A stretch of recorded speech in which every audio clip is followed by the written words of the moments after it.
Hey guys, Edwin here, and today we're going to be learning about the structures of government. So, as you know, the government has been in use a lot recently for both good and bad.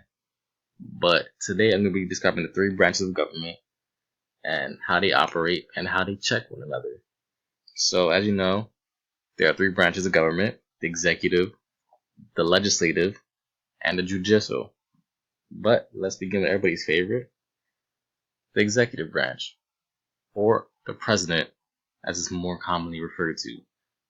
But the executive branch is not just the president. There's actually what are called bureaucracies that sit underneath the president. But I'll get into that a little bit later. So the main task of the executive branch as a whole is to enforce the laws. So when Congress passes a law, it is the president's job to make sure those laws go into effect and are faithfully executed. So in the Constitution, our founding fathers really gave the president limited powers. They feared a monarchy like the one of the British Empire.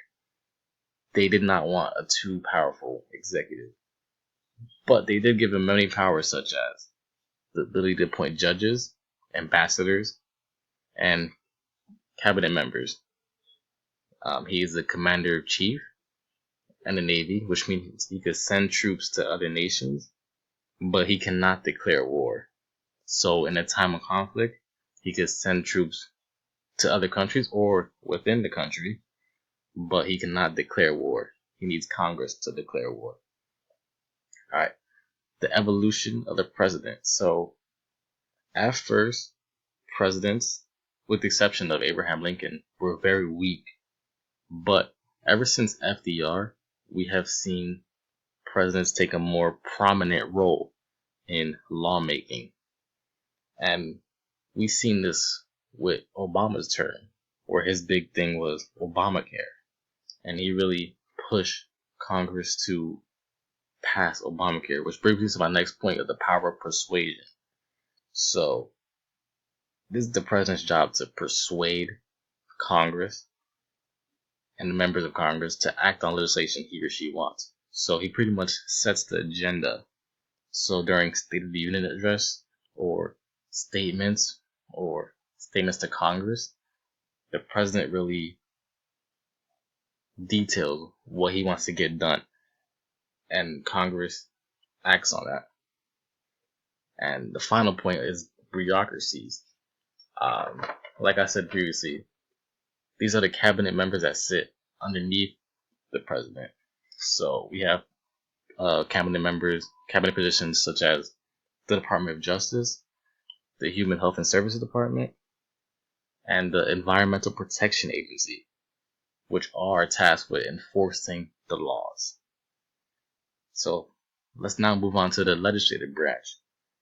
And this is arguably the most powerful branch of government, because they actually are the ones who make the laws. So with Obamacare, even though Obamacare came from the executive branch, it was ultimately Congress who passed Obamacare. So there are two chambers of this branch. There is the House and the Senate. There are 100 senators, two for each state, so 50 states. So 50 times 2 is 100. A nice little quick math problem for you there. And there are 435 members of the House. And how the House members works is by district. So in New Jersey, for example, we have 12 districts. That means we're going to send 12 people to represent us in the House. And in the Constitution, our founders really gave this branch a lot of powers. They gave them the power to collect taxes, to declare war, like I said before, to regulate commerce, and it is the legislative branch's task to approve nominations by the president, which is a check. So any judge, ambassador, or head of department that the president nominates has to be approved by the Senate by majority vote.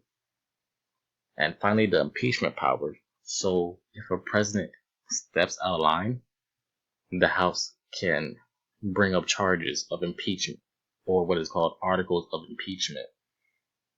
That after the president is charged, he goes to the Senate, where the Senate votes whether or not to remove him or not.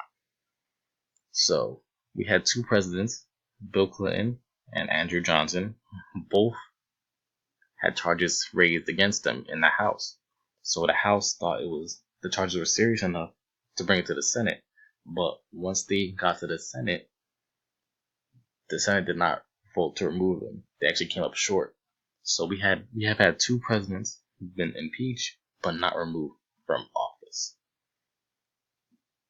And the final branch of government is the judicial branch. And this branch is tasked with interpreting the laws, which is actually a really big power the judicial branch has. Because any law Congress makes or executive order the executive makes can be struck down by this branch. And we've seen this recently with Donald Trump's travel ban, or President Trump's travel ban, where he barred certain countries from such people to enter the country. So the court actually stepped in and said that this is unconstitutional. You cannot do this. So that law does not go into effect. And that is what I mean by interpretation. So the judicial branch looked at the Constitution, and under the Constitution, they interpreted it to say, Donald Trump, under the Constitution, this is not valid. You cannot do this. And it's actually a big power they have. So the court system. The court system made up of 3 departments on the federal level. They have district courts, which there are 94 across the nation. They have circuit courts, which there are 13 across the nation. And there is one Supreme Court. And the Supreme Court has the final say on rulings. So let's say the lower courts disagree with one another. The Supreme Court will step in and lay down the final ruling. And we saw this with the gay marriage ruling in 2013, right there, where we had some circuit courts say that gay marriage is legal and constitutional, but we had other circuit courts saying that gay marriage is not legal and gay marriage is unconstitutional. So the Supreme Court stepped in and they said that, listen, under the Constitution, gay marriage shall be allowed. So with that ruling, gay marriage is now allowed across the nation. And you can see how that's a really big power they have. By one ruling, they could really change the scope and the whole law. They could really rewrite laws in a way with one ruling. And on the Supreme Court, there are 9 justices right here. They're currently 8 because Mr. Anthony Scalia right here has passed away, but there'll be a new nomination by the president. All right, so checks and balances. So I touched on this a little bit before, but this is just a review. So the executive branch nominates judges to the judicial branch, as the Supreme Court, the Court of Appeals, and district courts, with Senate approval, however. But as you know, with this ability, the president can nominate judges who are more aligned with his views, so they're less likely to go against him. So you can see how that's a little check to the judicial branch. But as like I said before, the judicial branch can declare acts by the president unconstitutional, such as Trump's travel ban. And they also could do this for the legislative branch. They could declare laws unconstitutional. And between these two branches, legislative and executive, the president can veto laws made by Congress.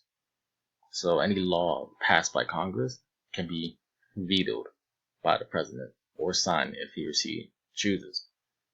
But if the president vetoes, Congress can actually override that veto with a 2/3 vote. So let's say a law was passed by Congress and the president vetoes it, and the legislative branch really wants that to become law.